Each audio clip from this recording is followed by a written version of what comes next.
爱上你是我情非得已，爱上你是我情非得已。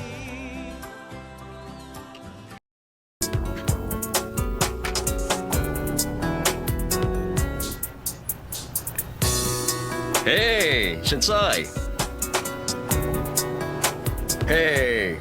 Ano ka ba, ha? Ano ba? Di ba kagabi lang magkasama? Hey, Shansai! I think you're overreacting. Ano bang masama kung mag-overreact ako? Hindi ka naman gentleman. Dinala mo ako sa motel. Well, hindi ko naman kasi alam kung saan ka nakatira. Wala naman kasi akong alam na lugar na pwede kong pagdalan sa'yo. May nangyari ba sa atin? Oo. Hinubaran lang naman kita ng damit. Hey! Bakit mo ako sinapak? Bakit mo ako hinubaran? Manya ka! Ha? Basang-basa ka ng pawis at saka ang dungis mo. Puro suka na nga yung damit mo kagabi. At isa pa, hindi na maganda ang amoy mo. Kaya naman napilitin akong asikasuhin ka bago ka tuloy nakatulog. Kung gano'n nakita mo akong hubad. Naku, wala akong nakita. Ang totoo niyan, hindi naman talaga ako nagtanggal ng yung damit. Yung may doon ang naghubad sa'yo. At siya din ang nagpuna sa'yo. Sigurado ka? Oo naman. Eh, ba't nandito ka? Isusoli ko kasi yung ID mo. Yung ID ko? Paano napunta sa'yo ID ko? Hiningan kasi nila ako ng ID para makapag-check-in ka sa motel na yon. Kaya binigay ko ang ID mo. Nakalimutan ko ibalik sa'yo bago ako umalis. Pasensya ka na, ha? Kung gano'n, ibig sabihin nun, wala talaga nangyari sa ating dalawa kagabi? Oo nga, walang nangyari. Salamat naman! Shensai! Kaya mag-iingat ka mabuti. Masyado possessive yan. Kung makikipag-usap ka sa ibang lalaki liban sa amin, siguradong lagot kayong dalawa kapag tinamaan kayo ng galit niyan. Ano daw ang kailangan niya? Nagtatanong siya ng direksyon. Bakit hawak mo kamay niya? Nagpapasalamat lang siya sa akin, di ba? Walang Huwag anuman. mo siyang hawakan! Sa tingin mo naniniwala ako nagtatanong lang siya? Hindi mo ako maloloko. Ich bin gerade aus Deutschland angekommen. Ich kenne mich hier nicht aus. Wissen Sie wo? Ein billiges Hotel ist? Okay yun na. Nakakapagsalita siya ng ibang lengguwahe. Sigurado akong hindi naiintindihan It's niya daw minsan. Velika Hotel. It's Weissnet. Avakang et Velike Vestan Hotel. Marunong ka rin nun. Dawin, sir. Anong lengguwahe yun? German. German? Marunong ka mag-German? Ang galing-galing mo naman. Marunong ako nun dahil nag-aaral ako sa Switzerland. 4 na lengguwahe ang ginagamit doon. Bilang tagapagmana ng Guamingzi Corporation, mga 5 lengguwahe ang dapat alam mo. Alam mo, ngayon ko lang nalaman, dapat ka rin palang respetuhin. Ngayon alam mo na, I am a man of size. Baka naman sense. 5 lengguwahe, alam mo, hindi ka naman marunong mag-Ingles. Teka, ano ba bang alam mo lengguwahe? Sige nga, magsalita ka. Marunong din ako mag-Italyan. Talaga? Sono, poro, pai, harino. Wow, ang galing talaga! Meron ka pa bang ibang alam? Konti lang alam ko sa Italian. Ano pa bang alam mo bukod sa German at Italian? Marunong din ako sa French. La sausage, malungo, hummus, decaf. Marami ka pala talagang alam. French ang pinaka-romantic na lengguwahe. Yun palang gusto mo? So now you see me in a new sight, ha? Baka naman in a new light. Huwag ka na nga mag-Ingles. Hoy! Saan ka Dawis, pumunta? tama na! Bumalik ka Ano dito! ba? Tumigil ka Doon! na nga! Amerikano Pabayaan hilaw! mo na siya! Nagtatanong lang siya ng direksyon. Wala siyang ginagawang masama. Hindi mo naman kilala yung lalaki kanina. Pero bakit ang bait-bait mo sa kanya? Nagtatanong lang siya. May gusto ka sa kanya, no? Ano naman ngayon kung may gusto ako sa kanya? Bakit ka nagagalit? Boyfriend ba kita? Hindi mo nga ako boyfriend.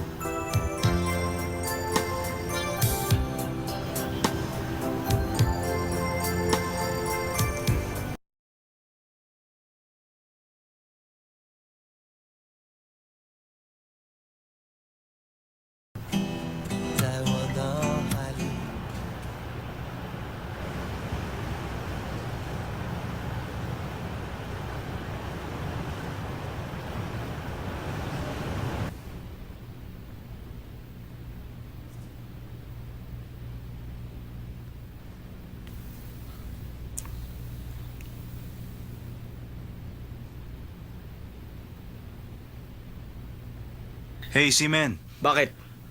Di ba may sarili kang hairstylist? Bakit ka pa nagtsatsagang pumunta dito? Ano pa, nagpupunta ako rito dahil kay Benny. Host talaga? Huwag mo na nga kaming lokohin. Aminin mo na, kaya ka nagpupunta dahil sa mga chika babe dito. Huwag ka maniniwala dyan, Benny. Hindi talaga maniniwala sa'yo si Benny, pare, dahil matagal ka niyang kilala.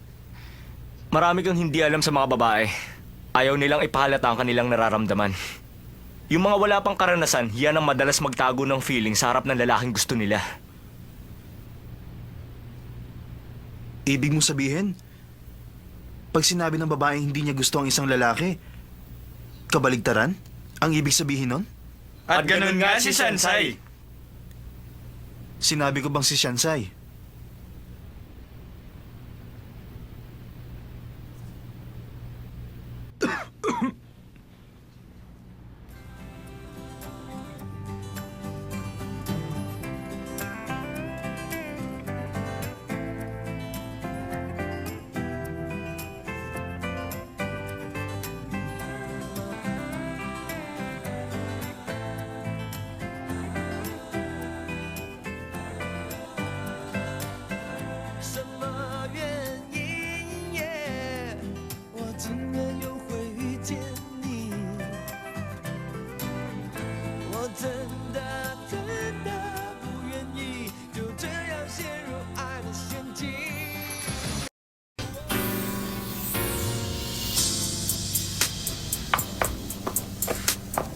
Bye ha! Pinagmadali mo ako. Ikaw naman palang late. Dahil kasi dito. Ano ba yan? Sulat galing sa admirer mo? Huwag ka na kasi maraming tanong, tingnan mo na lang.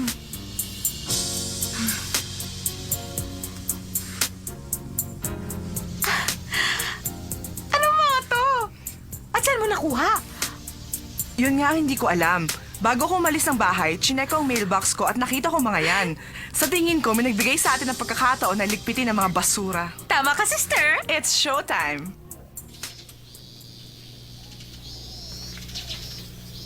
Naku, ano ba naman yan? Si Shansai yan ah. Si Shansai ba yan? Oo. Nag-check-in sila sa hotel. Kaluya tayo ano. Ay, naku. Kaya kita Ay, alam mo, pero wala siya. tinatago rin pala. Shansai! Lijen, huwag kang pumasok. Umuwi ka na lang. Bakit? Baka pagtripan ka na naman ni Dao Mingze. Si Dao Mingze? Bakit niya yun gagawin? Hindi mo pa rin ba alaman tungkol sa mga pictures sa bulletin board? Pictures? Anong pictures? Oo, tama si Sancha. Saan galing ang mga yan?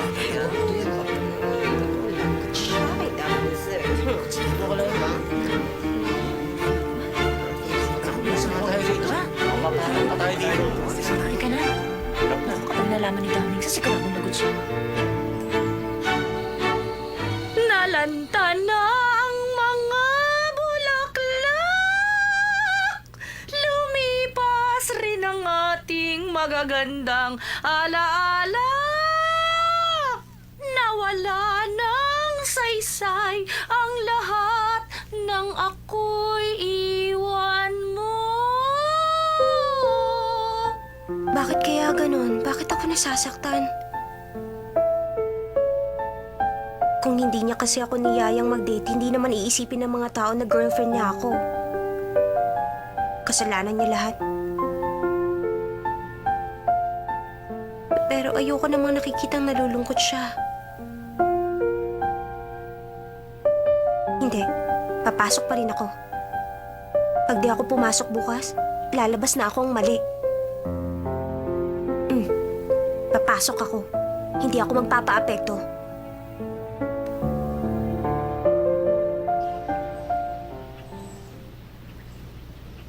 Ang ganda ng umaga. Kaya lang pakiramdam ko nasa execution chamber ako.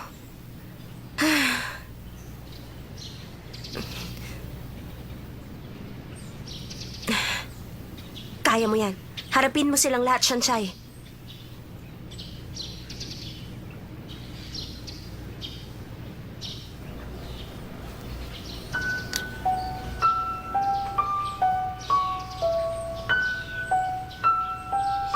Nakapagtataka, bakit parang walang gumagawa ng kalokohan sa akin?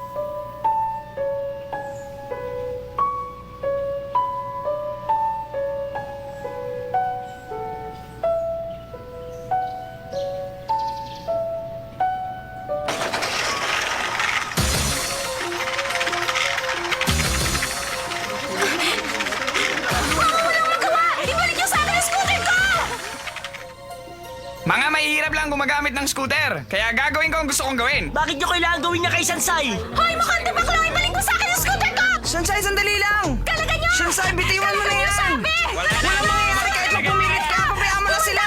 Shansai! Shansai, ano ba? Tara na! Ano ba yung Bitiwan mo na ginagawa nyo? yan! Tigilan nyo na yan! Daming sir, hindi mo ba alam ang balita? Niloloko ka lang ni Shansai. Etong mga picture, hindi mo alam, pinasasakay ka lang niya. Hayaan ang ebidensya, tingnan mo. Tingnan mo kung gaano sila ka-sweet. At nag-check-in sila sa motel. Pati kami naloloko ng babaeng yan. Yan ang babaeng hindi pwedeng pagkatiwalaan. Shanoy, bakit mo ito ginagawa? Wala akong kasalanan sa'yo! Hindi totoo mga pictures na yan! Hindi ka ba talaga nahihiya sa iyong ginagawa? At hindi ako dapat mong sisihin. Hindi ba sinabi ko sa'yo na bayaran ng babaeng yan? Sinungaling ka! Dawmiza! Wala akong pakalam sa iniisip nila hanggat naniniwala ka sa akin! Isa itong malaking pagkakamali! Hindi totoo binibintang nila! Maniwala ka sana sa akin! Sir, huwag ka maniniwala sa kanya. Umaarte lang yan sa ganung maawa ka sa kanya. Tingnan mo ang mga picture na yan. Kita namang niloloko ka niya. Kilala mo ba ang lalaking yan? Kung hindi talaga sila nagpunta sa motel, saan nanggaling ang mga picture na yan? Tingnan mong mabuti. Huwag ka na magpaloko para sa kapakanan mo din yan.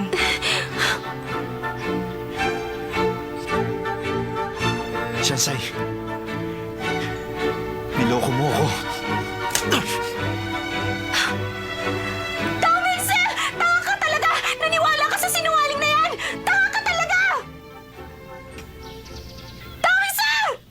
Hoy, tumigil ka na nga dyan. Hindi ka na niya pakikinggan. Kalagan mong scooter kung kaya mo. Mukhang bala ka! Ibalik mo ang scooter ko! Shansai, hintayin mo ako! Ibalik mo sa akin yan! Shansai, huwag mo nang habulin!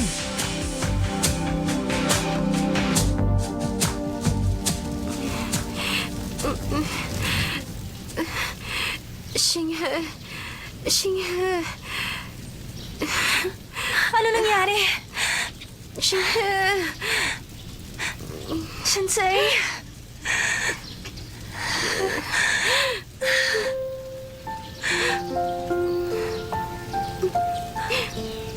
Okay ka lang ba?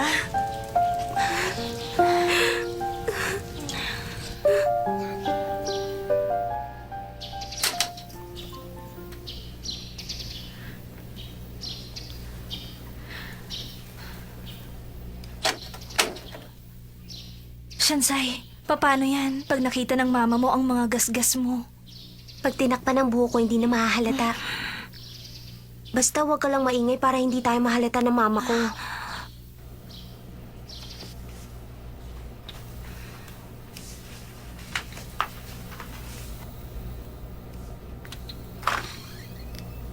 Sandali! Shansai! Ay, Diyos ko! Saan naman ang galing ang mga gasgas na yan, anak? Shansai, ano ba nangyari sa'yo? Hindi kasi kanina. Nakasakay si Shansai sa scooter niya. Bigla na lang may sumulpot na aso. At sa sobrang bilis ng pangyayari, hindi na siya nakapag-brake. Kinabig na lang niya. Gumewang-gewang siya at bumangga sa puno. Bumangga siya sa puno? Opo. Kaya marami siyang gasgas. At ano naman ang nangyari sa puno? Wala naman pong nangyari. Ay, salamat naman sa Diyos kung ganon. Dahil kapag nagkataon tiyak na pagbabayarin ako na eskwelahan ninyo, wala naman ako ibabayad sa kanila. Shansai, huwag namang sasama ang loob mo. Inaalala din naman kita. Sige na, maupo ka na dyan at gagamutin ko ang mga gasgas mo. Kukunin ko lang ang medicine kit natin. Babalik din agad ako. Kailangan malagyan niya ng gamot para hindi ma-infeksyon yan. Sa susunod kasi, mag-iingat ka sa pagmamaneho mo. Biruin mo dahil lang sa aso, yan ang inabot mo. Mas inisip mo ba huwag masaktan yung aso kaysa sa sarili mo? Mukhang hindi naman yata tama yun, di ba? Shansai, kasi naman, kung pwede lang, ingatan mo naman ang sarili mo. Hindi mo ba alam na mukha ang pinaka-importante sa isang babae? Sandali, lagyan natin ng gamot ang mga yan. Lijen, salamat ha. Maaari ba Wala po pakibantayan yan. ito si Shansai para sa akin? Sa'yo lang ako may tiwala. Salamat po. At saka nga pala, Lijen, pagdating naman dito kina Shansai at Master Daomingze, gumawa ng paraan para magkaroon ng pagkakataong magkasarili na at makapagkwentuhan silang dalawa doon sa eskwelahan. Siyempre, para naman si Master Daomingze ay alam mo na, hindi ba? Makakapagtanggol laban sa mga mayayamang lalaking nangaasar sa'yo sa eskwelahan nyo. Ano ka ba? Ay, nako. Ang sabi nila, mas maganda raw yung nararamdaman mo ang sakit. O hayan, dahil pag naramdaman mo daw ang sakit, mas mabilis daw ang paggaling ng mga sugat. Kailangan mo maging matapang. Tiisin mo lang. Aray!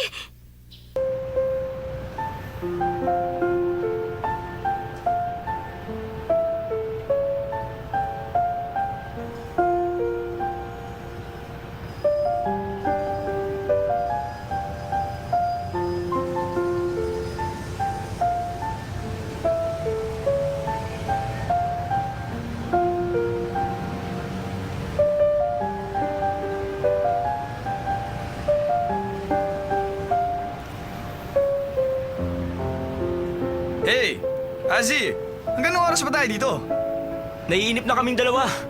Napakarami pang lamok dito. Wala naman chicks. Hindi maganda rito. Hindi magandang lugar na to para uminom.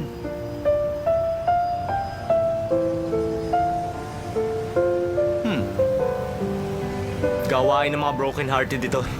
Nakaupo sa tabi ng dagat, tinitiis ang kagat ng mga lamok at naglalasing. Nakatingin sa kawalan at wala sa sarili. Yun bang parang baliw? Mas maganda nga sana kung merong background music. Dahil mas maipapakita mo kung gaano kasakit ang nararamdaman mo. Tingnan mo ang mga yun. Lahat yan may mga problema sa pag-ibig. Hay, ang nagagawa talaga ng pag-ibig.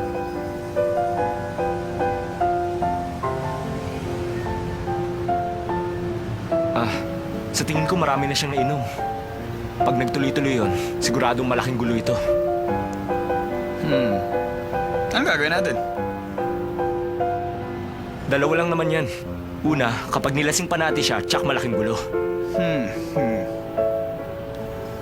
Ang pangalawa nating pwedeng gawin, pukpukin ng bote sa ulo para makatulog. Pwede na yun. Hindi na tayo magtsatsaga rito para lamukin. Sino sa ating pupukpok? Siyempre ikaw, hindi ko yata magagawa sa kabrad natin. Siyempre ako din. Paano kung bigla akong balikan yan bukas? O sige, gawin na lang natin pareho. O ano sa tingin mo? Patas na yun. Sige. Ha?